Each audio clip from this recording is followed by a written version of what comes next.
Hello बच्चों, good afternoon. अभी हम जो चैप्टर पढ़ रहे हैं उसका नाम है सीक्वेंस एंड सीरीज, जिसकी डेफिनेशन विथ एग्जांपल हमने पढ़ी। सीक्वेंस किसे कहते हैं? किसी एक निश्चित क्रम में जब संख्याओं को जमाया जाता है, उनके बीच का अंतराल बराबर है या किसी नियम के अंतर्गत उन्हें जमाया जाता है तो उसे हम सीक्वेंस कहते हैं। उसी सीक्वेंस में यदि हम प्लस का साइन लगा दें, यदि उन सारी संख्याओं को जोड़ दें, एक सीक्वेंस में रखी हुई संख्याओं को ऐड कर दें, तो हमको जो मिलता है उसे हम सीरीज कहते हैं। तो ये सीक्वेंस और सीरीज हमने पढ़ी और इसके ऊपर बेस्ड जो क्वेश्चंस थे एक्सरसाइज 9.1 में वो हमने सॉल्व किए थे। आपको इसमें यदि कोई डिफिकल्टी आई हो, कोई प्रॉब्लम आई हो तो आप पूछें। अब आज हम पढ़ेंगे अरिथमेटिक प्रोग्रेशन, जिसे हम शॉर्ट में एपी कहते हैं। अरिथमेटिक प्रोग्रेशन की डेफिनेशन भी मैंने आपको बतलाई थी। अरिथमेटिक प्रोग्रेशन जो है, इसमें जो हमारी संख्याएं होती है,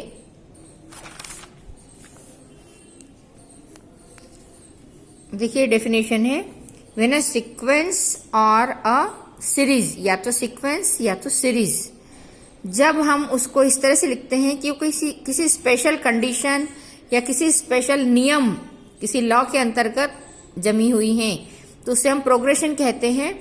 और ये प्रोग्रेशन जो है, जिस नियम के अंतर्गत आते हैं, उनमें उन नियम के अंतर्गत 3 कंडीशन बनती है, एपी, जीपी और एचपी।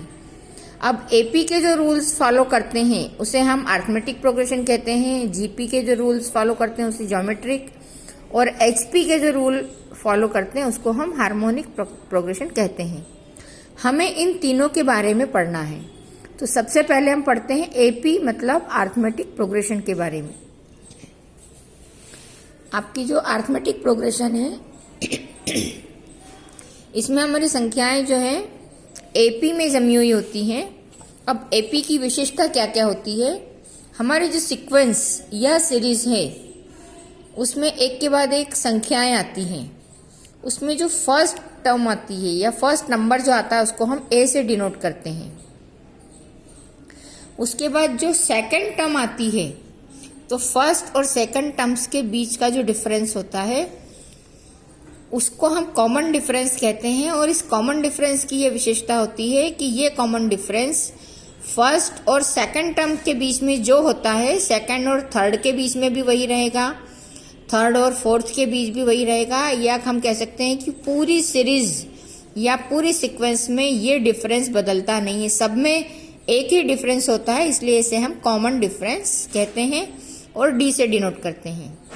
यदि हमें जो सीरीज या सीक्वेंस मिल रही है वो फाइनाइट है मतलब उसमें नंबर ऑफ टर्म्स हमें पता है, तो जो टर्म्स सबसे लास्ट में आती है उसको हम एल से डिनोट करते हैं, स्मॉल एल, और वो हमारी लास्ट टर्म होती है। इनमें हमारे पास जो जनरल टर्म होती है उसको हम टी एन से डिनोट करते हैं, और एन टर्म्स तक जितनी भी टर्म्स हैं, एन टर्म्स तक की सीरीज या सीक्वेंस का सम ऑफ द एन टर्म्स को एस एन से डिनोट करते हैं। तो हमारे पास क्या क्या चीजें हैं इसमें? A, L, D, N, number of terms है एन, सम और जनरल टर्म। ये सारी चीजें इसमें हम यूज करते हैं, जिसके ये सिंबल हैं। और इन सबको इस फॉर्म में लिखा हुआ होता है। General term of an AP, इसमें फर्स्ट टर्म यदि ए है और कॉमन डिफरेंस डी है, तो हमारी टर्म्स जो है वो इस तरह से बनती है। ए सेकेंड टर्म हो जाएगी ए प्लस डी, ए प्लस 2d, ए प्लस 3d। या इन्हें हम टर्म्स कहते हैं तो टी से यदि डिनोट करते हैं तो first term, second term, third term को T1, T2, T3 लिखेंगे, या फिर इन्हें हम A1, A2, A3 के नाम से लिखेंगे। अब इसमें ये ध्यान रखना है कि T1 या A1 जिस तरह से भी हम डिनोट करते हैं ये हमेशा A होती है। जो सेकेंड टर्म होती है वो A प्लस डी होती है, मतलब टर्म्स का जो नंबर है n हमारा जो है उससे एक कम, 2 से एक कम, सेकेंड टर्म से 2 - 1, थर्ड टर्म है 3 माइनस 1, और इससे हमारे जनरल टर्म का एक फार्मूला बनता है a plus n minus 1 into D, general term का फार्मूला है nth नंबर की टर्म। चाहे 5th टर्म निकालना हो, चाहे 10th टर्म निकालना हो, चाहे 12th टर्म निकालना हो, ये जनरल फार्मूला है। और इस तरह से हम इसको फाइंड करते हैं। ये सारी चीजें मैं आपको एक बार पहले भी समझा चुकी हूँ, इसको हम रिवीजन कर रहे हैं, रिवाइज कर रहे हैं। और अब देखिए हमने हमारी 9.1 एक्सरसाइज कर ली थी। 9.2 एक्सरसाइज का ये क्वेश्चन भी शायद हमने कर लिया था, मुझे ऐसा ध्यान आ रहा है कि ये भी हम कर चुके हैं। 9.2 का क्वेश्चन, ये क्वेश्चन था और इस तरह से हमने इसको सॉल्व किया था, और इसकी ये 2 मेथड थी। क्वेश्चन आपके पास है। आज हम इसके आगे का क्वेश्चन देखते हैं। 9.2 का क्वेश्चन नंबर 5 देखिए। 9.2 का क्वेश्चन नंबर 5 है, in an AP if pth term is 1/q।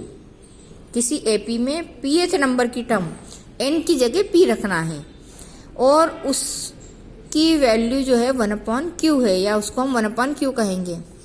And qth term, q number की टर्म को 1/p कहते हैं। Then prove that the sum of first pth term is 1/2 pq plus 1, where p and q not equal, दोनों बराबर नहीं है। अब देखिए इसमें हमें क्या क्या करना है। इसमें हमारे पास हम ये मानेंगे,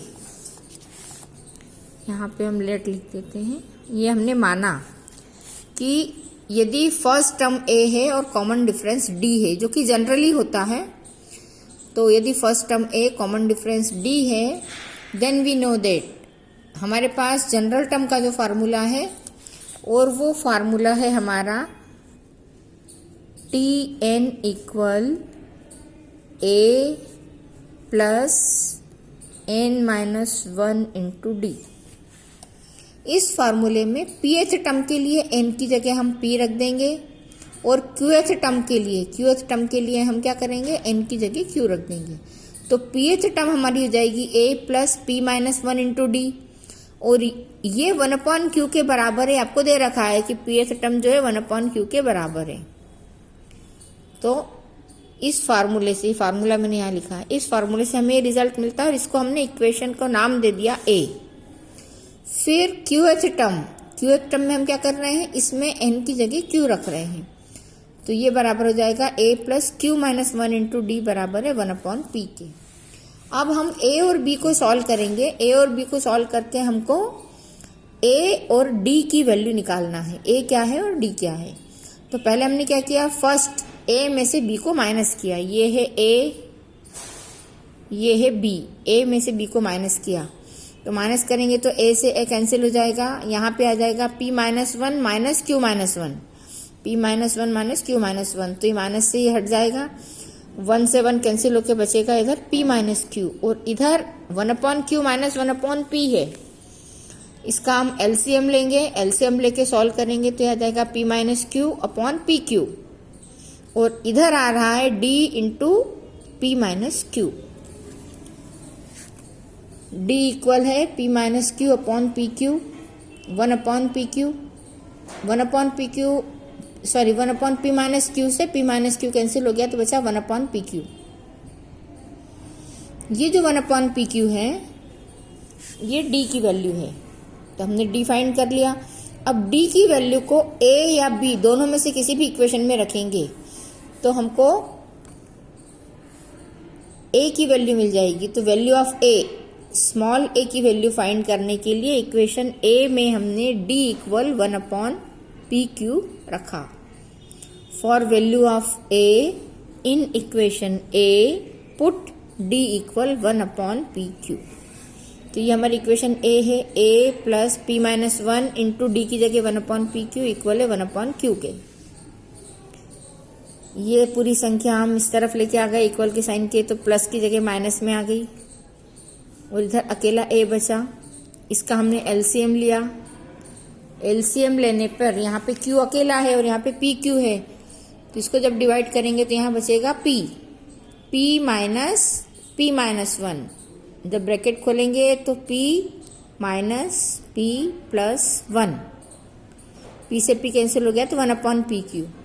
ये 1/pq क्या आया है? a। तो अब हमारे पास a भी आया है 1/pq और d भी आया है 1/pq।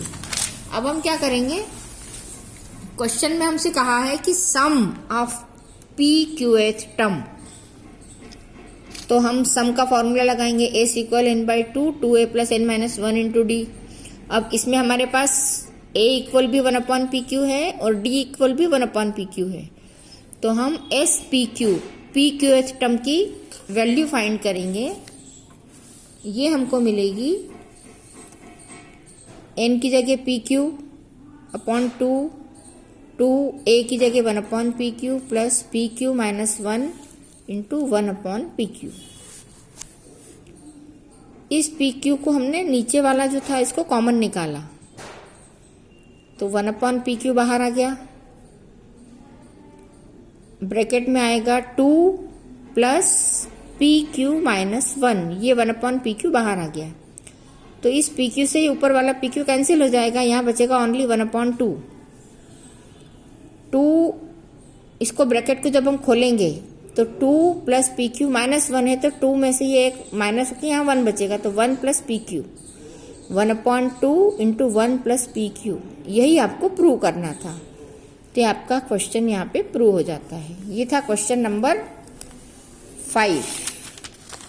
अब देखिए आपकी बुक में क्वेश्चन नंबर 6। क्वेश्चन नंबर 6 जो दे रखा है इसमें आपको दिया है, ये है question number 6। If the sum of a cartesian number of terms of the AP,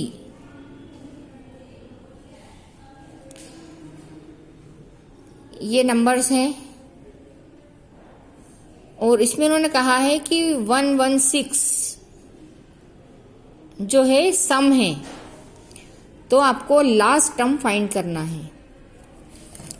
इसमें आपको जो जो दिया गया है इसके सॉल्यूशन में देखिए, जो जो दिया गया है वो लिखेंगे हम। 25, 22, 19, मतलब ये कैसी जा रही संख्या कम हो रही है। ऐसी सीक्वेंस भी बन सकती है। अभी तक हमने जो सवाल किए थे उसमें क्या होता था, बढ़ती हुई संख्याएं हमको मिल रही थी, अब इसमें संख्याएं कम हो रही है। मतलब पहले असेंडिंग ऑर्डर था, अब डिसेंडिंग ऑर्डर है। तो A 25 है और D क्या होगा, सेकंड टर्म में से फर्स्ट टर्म को माइनस करना। तो इसमें से इसको माइनस करने पे आ रहा है -3। एक बार और हम देखेंगे कि क्या 19 में से 22 को माइनस करने पे भी यही आ रहा है। तो देखिए 19 में से 22 को माइनस करते हैं तो भी -3 आता है, मतलब ये कॉमन डिफरेंस D सही है। ठीक है, ये हमारा आ रहा है -3। अब हम मानेंगे कि हमारे पास n वो नंबर है जिस नंबर तक की टर्म्स का सम 116 है। Let n be the number of the terms and Sn sum जो है वो 116 है, Sn। अब हमारे पास ये फॉर्मूला है Sn equal n/2 into 2a plus n minus one into D. Sn की वैल्यू रख दी हमने n/2, n तो हमको अभी फाइंड करना है। 2a की जगह 25 लिखेंगे plus n minus one into D की जगह -3 जो हमने यहाँ पे निकाला था। इसको हल करेंगे तो 2 का इधर मल्टीप्लाई हो जाएगा, 2 3 2 इक्वल n, इन दोनों का मल्टीप्लाई हो जाएगा 50 plus n minus one into -3, इनका मल्टीप्लाई करेंगे तो -3n प्लस 3।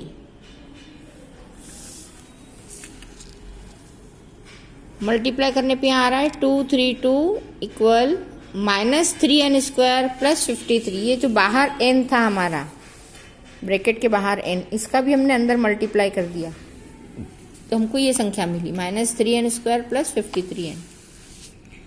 अब इन सबको हम एक साइड ले आए तो 3n स्क्वायर इधर आके प्लस हो गया, 53n इधर आके माइनस हो गया और ये संख्या इस साइड ही थी तो प्लस में रहेगी। ये 3n square minus 53n plus 232 equal 0। इस इक्वेशन को हमको सॉल्व करना है। इसमें हमने इसके फैक्टर बनाए और सॉल्व किया तो दो फैक्टर बनते हैं n-8 एंड 3n-29। दोनों का मल्टीप्लिकेशन बराबर है 0 के। तो हम एक बार इस ब्रैकेट को 0 रखेंगे, एक बार इस ब्रैकेट को 0 रखेंगे। इसको जब हम 0 रख रहे हैं तो n-8 इक्वल 0 से n की वैल्यू मिल रही है हमको 8। जब इसको हम 0 रखते हैं तो 3n-29 इक्वल 0, तो n आएगा 29/3। अब हमको यहाँ पे एक पूर्णांक, एक इंटीजर चाहिए। 29/3 ऐसी संख्या है, हमको कैसा चाहिए, पहला नंबर, दूसरा नंबर, तीसरा नंबर, ऐसी कोई संख्या। लेकिन ये कोई पूर्णांक नहीं है, इसलिए हम इस नंबर को कह देंगे कि ये पॉसिबल नहीं है। n equal 29/3 is not possible. तो अब हम n इक्वल 8 लेंगे, मतलब अब हमारा जो क्वेश्चन रहेगा वो n इक्वल 8 के लिए हम आगे सॉल्व करेंगे। हमको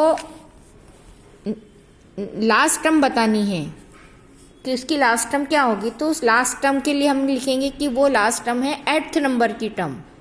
n इक्वल 8 आ रहा है, मतलब लास्ट टर्म क्या है, 8th नंबर की टर्म।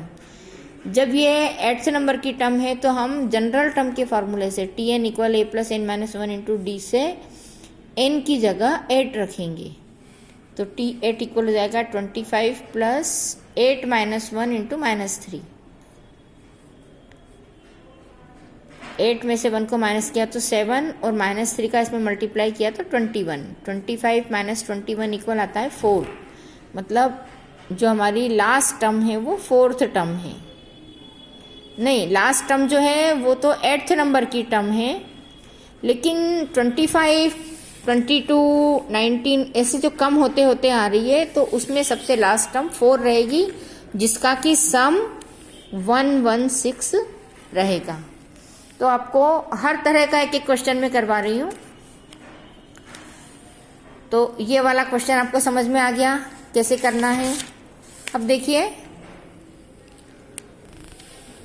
अगला क्वेश्चन हम कर रहे हैं, क्वेश्चन नंबर 14। ये क्वेश्चन और अलग तरह का है। इसमें आपको दिया गया है इंसर्ट 5 नंबर्स बिटवीन 8 एंड 26। मतलब अब हमारी जो एपी की सीरीज है उसमें उन्होंने फर्स्ट टर्म दे दी और लास्ट टर्म दे दी। इस फर्स्ट और लास्ट टर्म के बीच में हमको 5 टर्म्स और लाना है। 5 टर्म्स इसके बीच में और है। मतलब अब हमारी जो टर्म्स होगी वो इस तरह से हो जाएगी कि फर्स्ट टर्म है 8, फिर लास्ट टर्म है 26, और इसके बीच में जो 5 टर्म्स लानी है उसको हमने मान लिया late A1, A2, A3, A4, A5 B 5 numbers या 5 टर्म्स बिटवीन 8 एंड 26। तो अब हमारी पूरी जो सीक्वेंस है वो सीक्वेंस ऐसी है 8, A1, A2, A3, A4, A5 और 26, और ये सब AP में है। अब हमको क्या करना है, इस A1, A2, A3 की वैल्यू निकालना है। अब ऑब्वियसली हमने जो सीक्वेंस AP की जो सीक्वेंस है उसकी डेफिनेशन देखी है, उससे हम इसको कहेंगे A मतलब फर्स्ट टर्म। तो फर्स्ट टर्म A इक्वल हो जाएगी 8। इसको कहेंगे हम लास्ट टर्म, तो लास्ट टर्म 26 है तो L इक्वल हो गया 26। अब हमको निकालना है N। तो देखिए 1, 2, 3, 4 और 5 टर्म ये हैं। 5 टर्म के पीछे एक टर्म है और आगे एक टर्म है, तो 5 और 2 5 प्लस 2 टोटल टर्म्स हो जाएगी 7। तो इस तरह से ये 7 टर्म्स होती हैं। अब हमें क्या करना है, लास्ट टर्म जनरल टर्म का ही फार्मूला है, लेकिन लास्ट टर्म हमको दे रखी है इसलिए हम L लिख रहे हैं। आप इसको Tn भी लिख सकते हैं, लेकिन हमने यहाँ पे L से इसलिए शो किया है कि इसकी लास्ट टर्म है। तो L इक्वल 26 है और L इक्वल फार्मूला है A plus n-1 into D.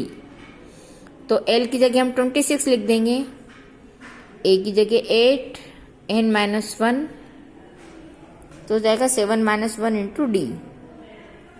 तो ये हो जाएगा 6D, और 8 को इस साइड लेके आएंगे तो 26 माइनस 8 इक्वल 6D। तो 18 इक्वल 6D। 18 को 6 से डिवाइड कर दिया, इक्वल आएगा 3। तो D आपके पास आया है 3। अब देखिए हमारे पास A है और D है, तो A और D की हेल्प से हम क्या कर सकते हैं, A1, A2, A3 निकाल सकते हैं। कैसे निकालेंगे? जब हमारे पास में A इक्वल 8 है और D इक्वल 3 है, तो ये तो फर्स्ट टर्म हो गई। A1 हो जाएगा A प्लस डी, A2 हो जाएगा A प्लस 2D। इनकी वैल्यू निकालेंगे हम। A plus D 8 plus 3, 8 plus 3 आ जाएगा 11। ये हो जाएगी हमारी सेकेंड टर्म। फर्स्ट टर्म ये है तो सेकेंड टर्म ये है। हम जो कर रहे हैं इंसर्ट 5 टर्म्स, हम टर्म्स डाल रहे हैं इसमें। A2 हो जाएगा A plus 2D, 8 plus 2 into 3, 2 into 3 होगा 6, 8 प्लस 6 इक्वल 14। तो हमारी सेकंड टर्म हो गई है 14, सॉरी सेकंड नहीं, थर्ड टर्म। फर्स्ट तो 8 है, सेकंड 11 है, थर्ड टर्म 14 है। फिर A plus 3D, A plus 3 into 3, D की वैल्यू रखी 3, तो 3 इंटू 3 हो गया 9, 8 प्लस 9 तो हो जाएगा 17। फिर देखिए 8 प्लस 4D, 8 प्लस 4 इंटू 3, तो ये हो जाएगा 4 इंटू 3 12, 8 प्लस 12 इक्वल हो जाएगा 20। ये हमने निकाली है इसकी टर्म्स। तो फिफ्थ है और यहाँ पे हम निकाल जो रहे हैं ये A4 से निकाल रहे हैं। अब A5, A plus 5D, 8 plus 5 into 3, 5 into 3 है 15, 8 प्लस 15 तो ये आ जाएगा 23। अब आपको जो टर्म्स रखना थी बीच में, इसके पहले की टर्म्स 8 आपको दे रखी थी, इसके बाद की टर्म्स 26 आपको दे रखी थी। उसके बीच की जो टर्म्स थी A1, A2, A3, A4, A5, वो इस तरह से मिली हमको 11, 14, 17, 20 और 23 इस तरह से निकाली। अब देखिए इस तरह के सवाल जो हैं, हर तरह का एक एक क्वेश्चन मैंने आपको करवाया है। तो अब आप और आगे के सवाल देखेंगे और इन सवालों को करने के बाद आपको यदि कोई डिफिकल्टी आ रही है, यदि कुछ समझ में नहीं आ रहा है, तो आप मुझसे पूछें कि हमें ये क्वेश्चन नहीं आ रहा है। मैंने आपको इंसर्ट दी टर्म्स वाला भी एक करवा दिया है, एक प्रूव दैट करवा दिया है, एक आपके पास में यदि कोई टर्म्स एक 20 की मिसिंग है, या आपके पास में सम दिया है और टर्म्स नहीं है, या एन फाइंड करना है, इस तरह के क्वेश्चन सारे दे रखे हैं। तो ये हो जाती है हमारी एक्सरसाइज 9.2। 9.2 एक्सरसाइज के जितने क्वेश्चन मैंने करवाए हैं, इसके अलावा जो भी क्वेश्चन आपको नहीं आ रहे हैं वो आप मुझे ग्रुप पे डाल के पूछें और उन क्वेश्चंस को आप सॉल्व करें। अब यदि आप सवाल कर रहे हैं तो आप अपने कॉपी की फोटो खींचकर भी मुझे डालें। अब हम जो अगला पढ़ेंगे उसके बारे में आपको थोड़ा सा बता देती हूँ। एपी के जो हैं ये क्वेश्चन 17 तक 18 क्वेश्चन है कुल। ये इनको करने की कोशिश करें और जिस भी सवाल में आपको कोई दिक्कत आती है, जो भी क्वेश्चन आपसे नहीं बन रहा है, उसको आप रिपीट पूछें मुझसे। अगला जो हम पढ़ेंगे ज्योमेट्रिक प्रोग्रेशन जीपी। तो जीपी के रूल्स क्या क्या हैं वो देखना है हमें, और जीपी के क्वेश्चन कैसे करते हैं। तो हमारी अगली जो एक्सरसाइज रहेगी वो जीपी की रहेगी 9.3। लेकिन आप लोग मेरे साथ साथ चलें और अपने क्वेश्चंस को कंप्लीट करें ताकि आपको बाद में दिक्कत नहीं आए। और जो असाइनमेंट मैंने भेजा है वो असाइनमेंट भी आप पूरा करें और अपने कॉपी की पीडीएफ बनाकर भेजें, क्योंकि ये सारे जो क्वेश्चंस हैं ये परीक्षा में भी आते हैं। जो मैं यहाँ करवा रही हूँ ये सारे क्वेश्चंस परीक्षा में आते हैं, वो भी करना है आपको। और जो हम असाइनमेंट दे रहे हैं, इन असाइनमेंट के नंबर हैं, एग्जाम में जुड़ेंगे ये नंबर। ये आपके इंटरनल मार्क्स हैं। इंटरनल मार्क्स जो हैं एग्जाम में जुड़ते हैं। तो आपको असाइनमेंट देना ज़रूरी है, एग्ज़ाम देना ज़रूरी है और टेस्ट भी देना ज़रूरी है।